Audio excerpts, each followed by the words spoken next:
in our series English, Thought and Culture.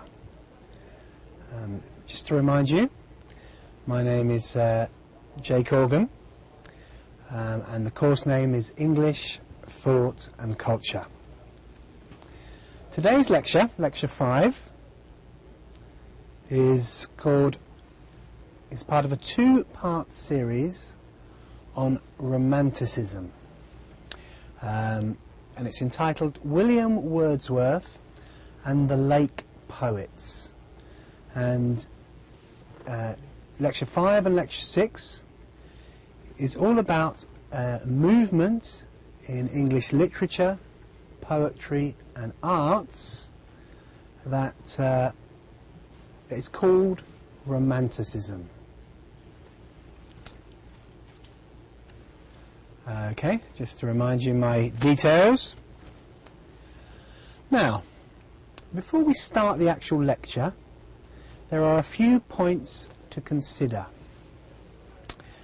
Remember we talked about the Civil War.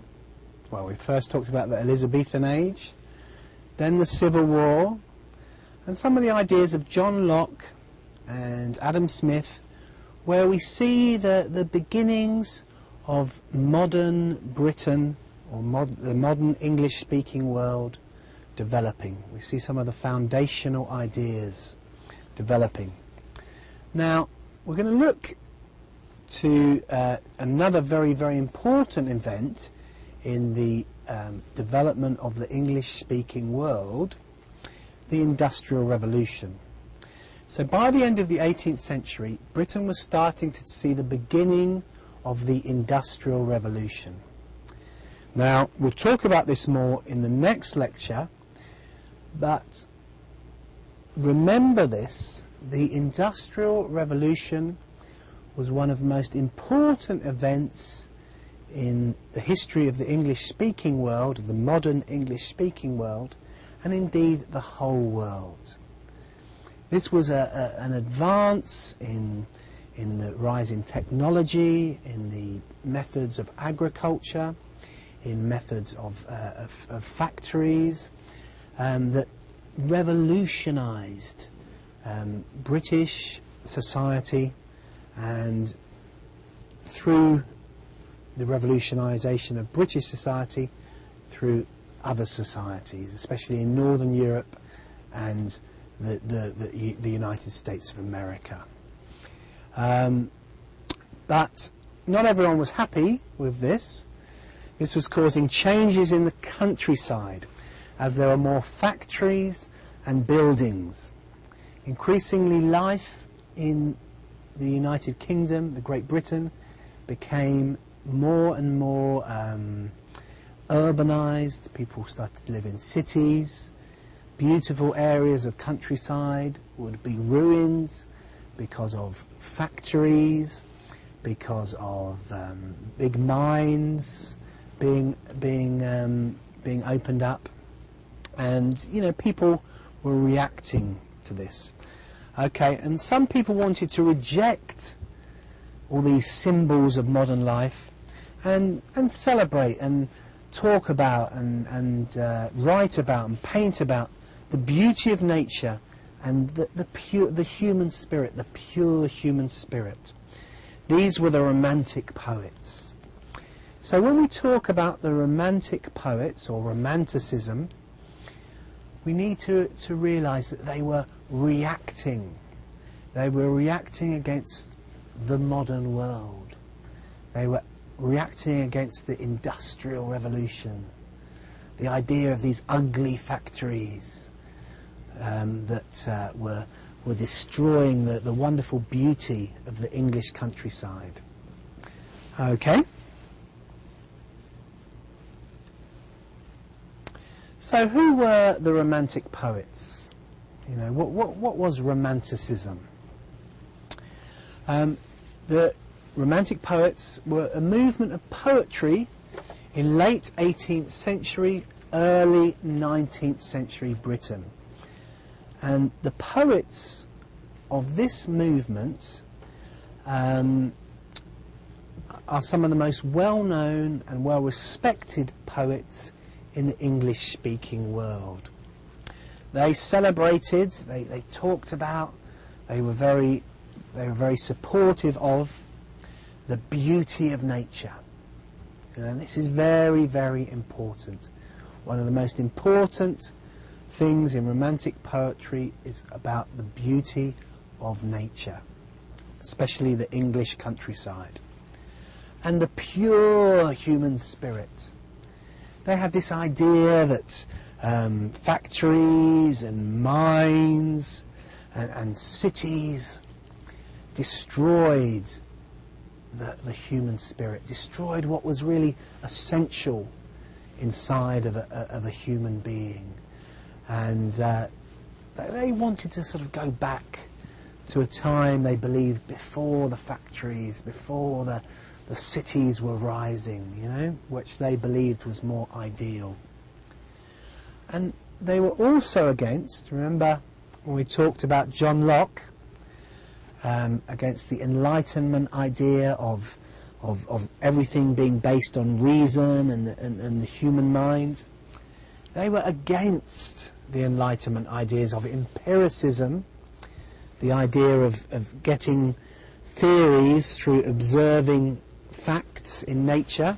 They were against this, and they were against human reason. They wanted something that they felt was deeper, something more human, you know, away from the mind, much more about the heart and the human spirit.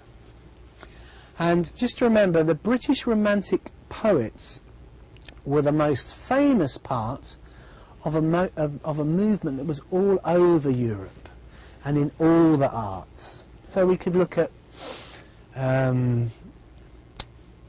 painters, we could look at novelists, but we tend to, people see the Romantic poets as the most important part of this movement because they're very famous, they're very important for understanding British culture and British thought.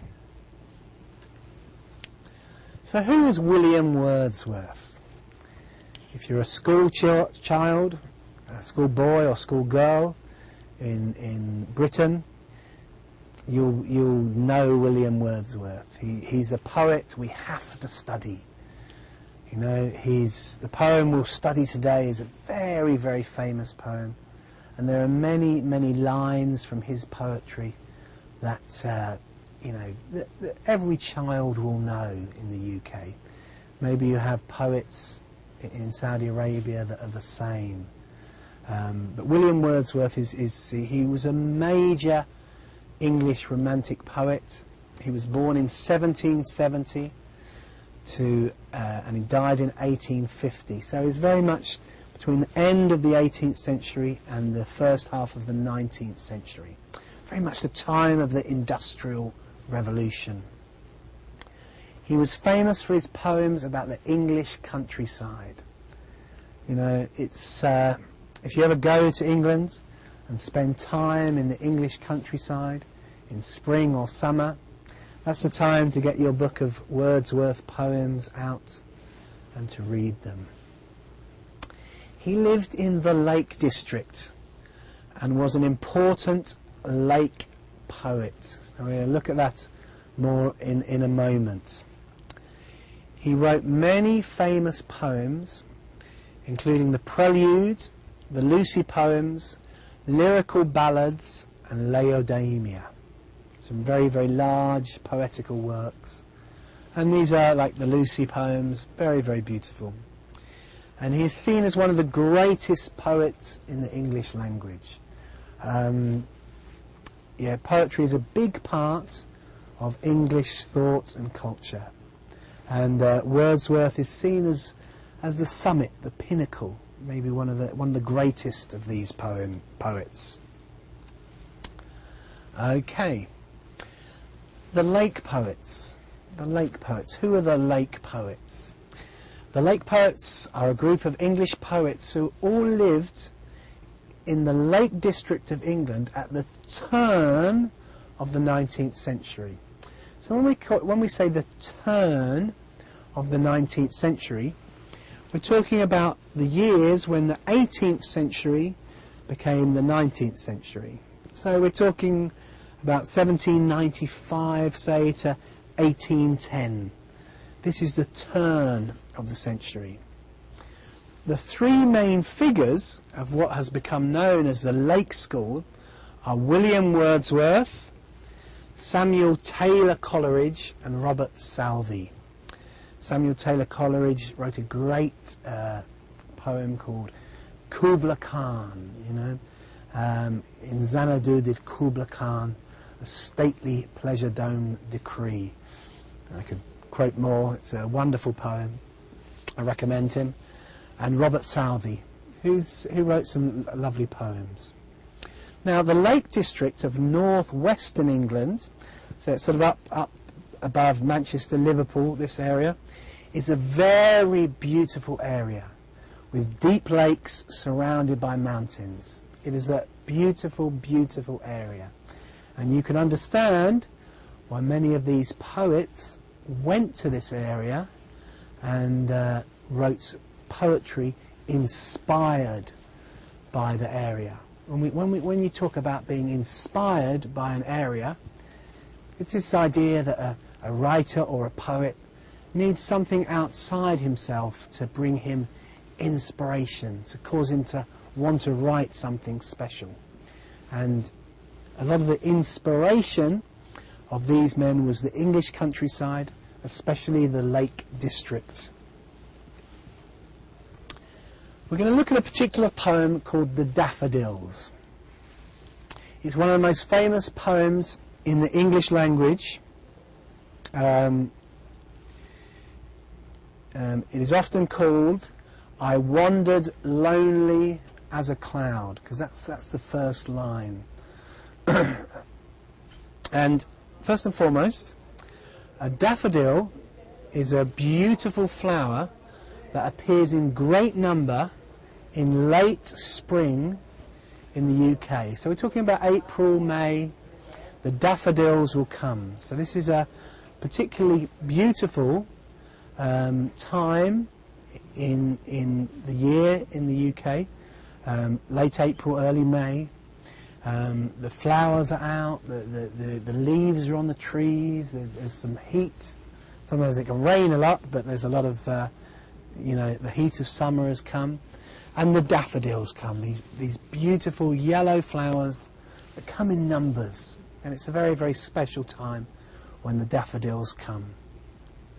And I recommend before maybe you can pause this lecture, stop it for a moment, and you take a picture, you look at a picture of some daffodils. And also look at some pictures of the Lake District before we start looking at the poem. Maybe look at Google Images, put in daffodils. Google Images, put in Lake District. So you get a bit of an idea about what is inspiring William Wordsworth to write this poem. Okay. So here is the poem. And this is what is called a great, let's have a look, a great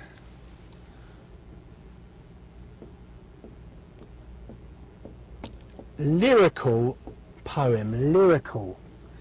Now that's an important word, because lyrics, maybe you've heard about the lyrics of a song. These are the words of a song, you know.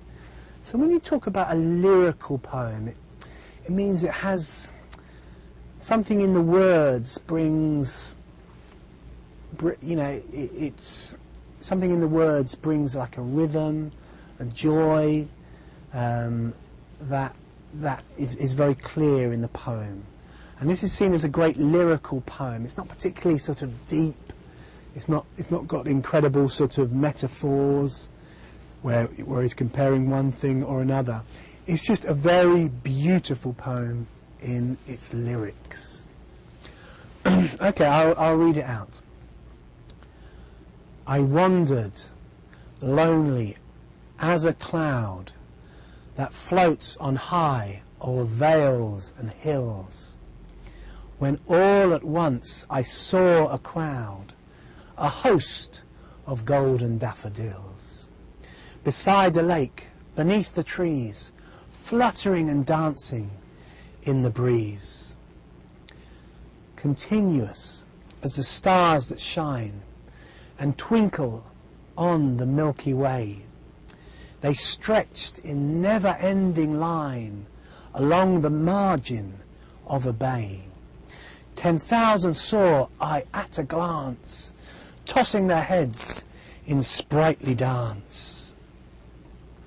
The waves beside them danced, but they outdid the sparkling waves in glee. A poet could not but be gay in such a jocund company. I gazed and gazed, but little thought what wealth the show to me had brought.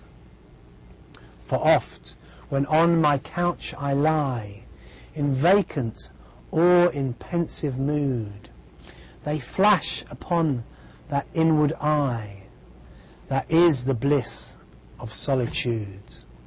And then my heart with pleasure fills, and dances with the daffodils. Okay, so I hope by my reading of that I gave you a little bit of a sense of the lyrics, the lyricalness of the poem, the song, just the beauty of the words themselves. So let's have a little look at this. This first line, I wandered lonely as a cloud, very, very famous line in English poetry, that floats. So he's wandering on his own and he sees a group of beautiful daffodils, of beautiful flowers. They're beside the lake, so they're in the Lake District. They're underneath the trees, they're fluttering and dancing in the breeze. Again, he then makes a metaphor. He talks about how they are like the stars that shine, and they stretched in a long line along the bay of the lake. You know, so he's 10,000 he sees at once, because daffodils don't just come in 2 or 3; they come in, you know, hundreds, thousands. You know, they just spring up. It's a very, very wonderful time. Okay. So, and then he's basically saying about the waves of the lake dancing. Maybe the wind is blowing, and so the waves are dancing, but the daffodils are dancing in a much better way. And he's saying how happy he is, and he looks and looks, but he didn't realise how important this was, because later on he's talking about that when he is in a pensive, a thinking mood, on his couch, on his chair, on his sofa, he says they flash upon that inward eye. You know, sometimes they flash upon his eye inside, his imagination, when he is alone, and he becomes joyful, like later on after he's seen these daffodils, and he dances in himself with the daffodils. So it's, some people would call this pure poetry. It's just about the beauty of nature. It's about this beautiful scene, these beautiful flowers, and how him seeing these flowers, him seeing this beautiful scene, can be replayed in his mind and bring him joy. It's not making any philosophical point, it's not making any political point. It's just about the beauty of life, the beauty of nature. And it really is a classic. So let's have a look at the rhythm, like we did before, or the rhyme of the poem. What rhymes with what? So I wandered lonely as a cloud.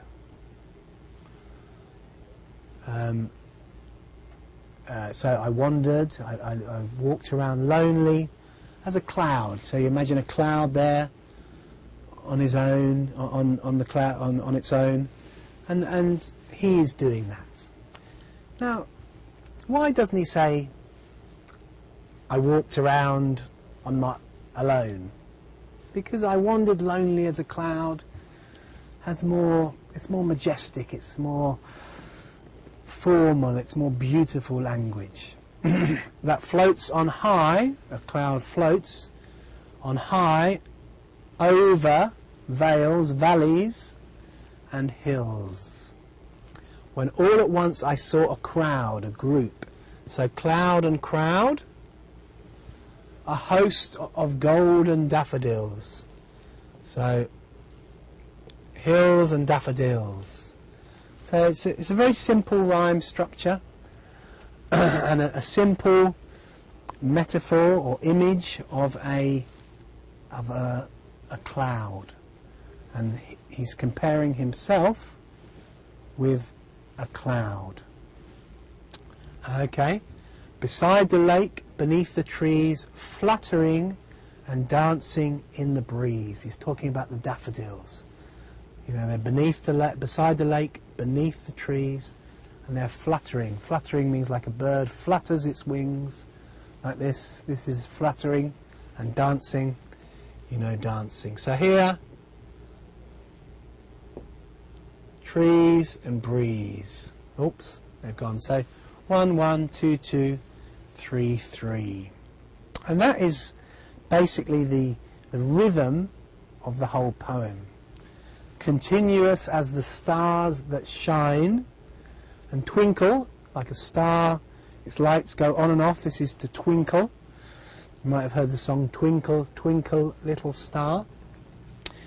It's continuous as the stars that shine and twinkle on the Milky Way. They stretched in never-ending line along the margin, along the edge of a bay. So the bay in a lake is all these daffodils are stretching round them. So again, 1, 1, 2, 2, 2, 3, 3. 1, 1, 2. So again, shine and line, way and bay, glance and dance. It's important when you read a poem to know what is rhyming with what, because that's how you read it, when you read it to yourself. Continuous as the stars that shine and twinkle on the Milky Way. They stretched in never-ending line along the margin of a bay. 10,000 I saw at a glance, tossing their heads in sprightly dance. So tossing, you toss your head like this. This is what the daffodils are doing, and it's a sprightly. It's full of energy. You know the drink Sprite. Sprite gives you energy. These daffodils have that sort of energy, sprightly dance. Okay, and here it starts talking about the waves.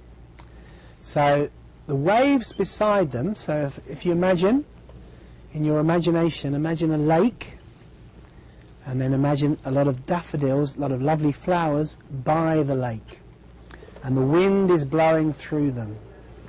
So the waves beside them danced, but they outdid the sparkling waves in glee. Now, joy. There's a sense of joy throughout this whole poem. It's just something, this is a pure joy. It's just there's nothing, it's not a bad thing, it's just enjoying nature. It's just pure joy. So the waves of the lake beside them danced, but they did better than the sparkling waves in glee, in joy. Again, a poet could not but be gay. Gay means in this sense happy. It's an old word for happy. In such a jocund company. So here you've got three words that are very similar. Joyful. So this is all a sense of joy. Joy, glee, joy, gay, happy, jocund, joyful. So that's three very, all about joy. He's saying it over and over again. He's happy to see this. Okay, so again, line 1 and line 3 rhyme. They and gay. Line 2 and line 4 rhyme. Glee and company. Okay. I gazed and gazed. To gaze is to look at very seriously, very intently, very strongly. But little thought, he didn't think, what wealth, what, the show to me had brought. Now this is not wealth in terms of money or factories or houses. This is wealth in terms of something deeper. Okay, so again, thought and brought is another rhyme. For oft. So this is, for oft, this is an old word when you say for oft, for saying often. Often, for oft, often. Okay? So often, when on my couch, maybe you talk about the couch is your sofa or your chair, just when you're relaxing. For oft, when on my couch I lie, in vacant, empty, just your thoughts are empty, or in pensive or thinking mood. So when you're just lying on your couch or sitting on your chair, just thinking or letting your mind wander, they flash upon that inward eye. The daffodils, the image of the daffodils flashes upon the inward eye, the imagination, which is the bliss, again, which is the bliss. Bliss is extreme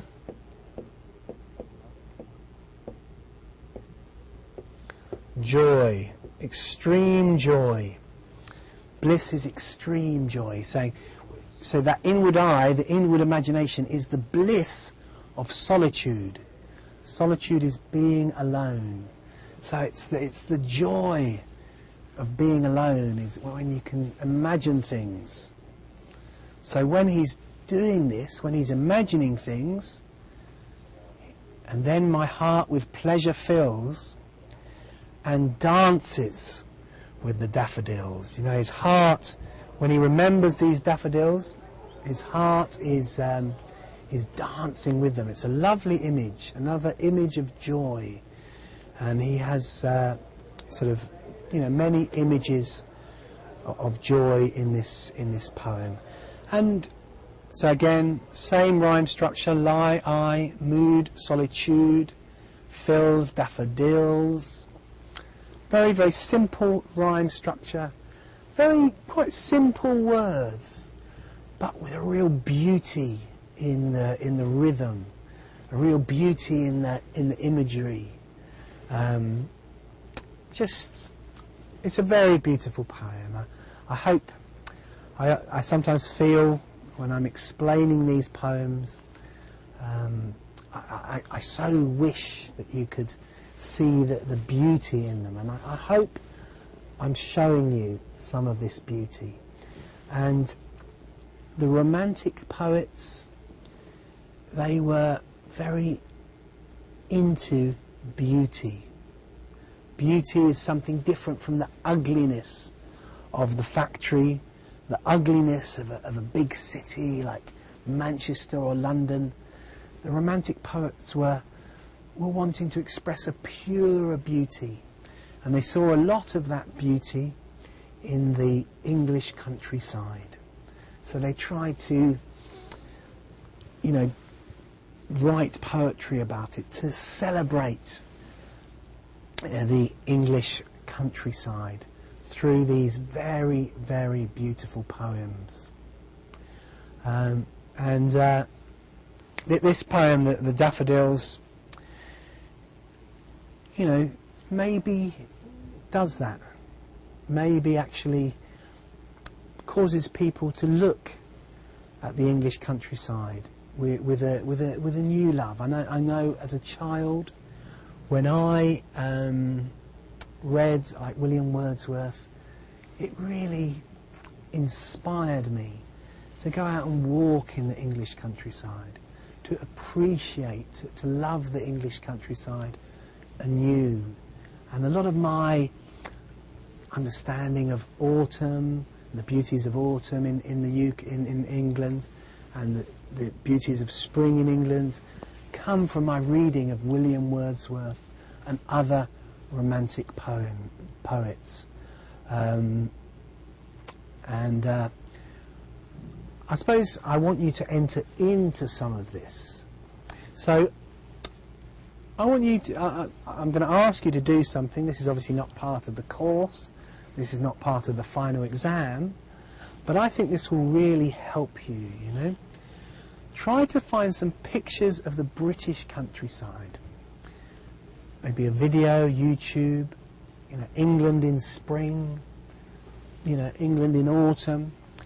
And try to imagine why so many English-speaking poets write about it.